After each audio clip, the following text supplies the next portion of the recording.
Hello mga kainday, this is Cindy Rona and welcome back again to my YouTube channel. Yeah!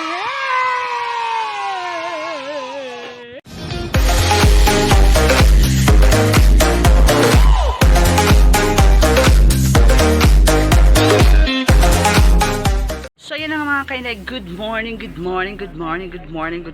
Welcome back again to my YouTube channel. So ayun na nga mga kainday, sa hindi pa nakapag-subscribe to my YouTube channel, please subscribe to my YouTube channel and don't forget to click the notification bell at para naman po ma-notify kayo sa mga another videos ko na gagawin ko for my YouTube channel. And for today's video mga kainday is i-vlog natin ngayon ang paggawa ni Benedicto Jr.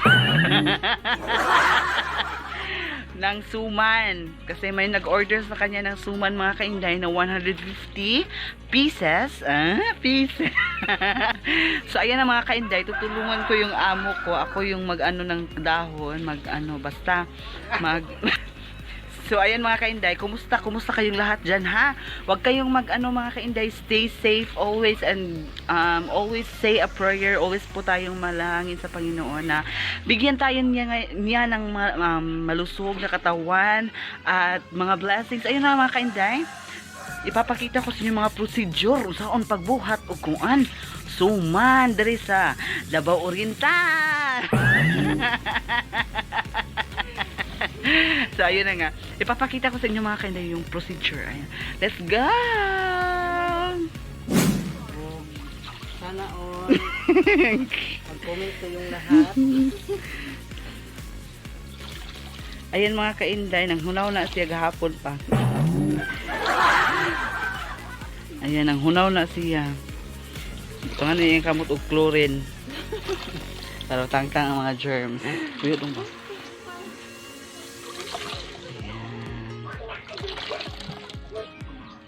So, ayan mga kainday, mo ni siya ang gata. Ayan, lubi, nga gikuan, gimaayo og kumus-kumus sa iyahang kamot. Pero, kaniya ang kamot mga kainday, is limpyo pa ni mga kainday. Nang nail cutter din siya ganina. Limpyo kani kamot. Ayan, mo ni siya ang mahawd kay mangluto mga kainday. Ang iyang suman mga kainday is permanently sold out. Parang last na sold out. Kung gusto mo mag-order mga kainday, just comment below. Just comment below kung kuan diri lapit sa Davao Oriental mga kainday ha, kay mura among makater diri sa San Isidro. Ayan, mo ni siya ang buhat. Sa una mga kainday, akong pupoy ang nagabuhat jud siya, ang gipadamgo man siya atong gipadamgo siya sa akong pupoy sa una nga. Ingon daw iyang damgo ni pupoy nga ipadayon ang akong nasimulan. So ayan, gipadayon niya ang negosyo sa kong apuhan sa una nga manguan og suman. Mo ni siya ang napuli, si Benedicto Jr. So ayan mga kainday, mga gata mga kainday, nag-prepare siya ng dahon. Ayan, ito yung dahon ng ng saging. Ayan, aduna siya kung dili makuha ng suman, kung walay mga tawag ganito aparatos, itong asukal. Ayan, pila ni ka kilo asukal, sir? Badyan. Isa ka kilo o 1/4. Ang iyang lutuon mga kainday is 5 ka kilo. 5 ni ka kilo, aray.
ayan mga kainday, mo ni siya ang iyang mga ingredient kung ano sa mga pangkuan sa suman.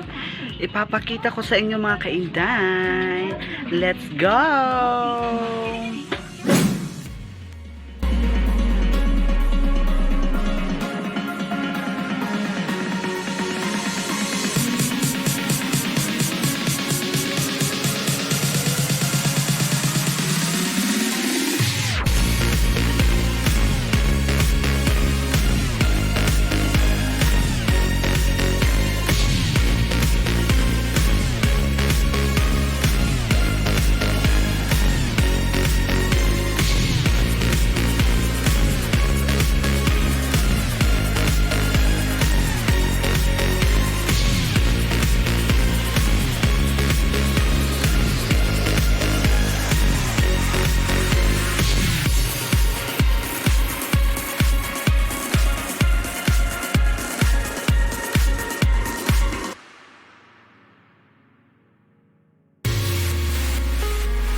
So, ayan mga kainday, mo na siya ang finish nga kanang kuan. Paglugaw sa malagkit. Kani siya is paugahon pa ni siya. Pabantukon bago putuson sa ahon. Ano yung dahon? Nagpungok ni buwan. Iapil sa makagbuwan sa init diha aron. Ayan, pabugnawan pa na siya. Mga kainday, kay init pa kayo na siya. So, ayan. Abang-abang mamaya.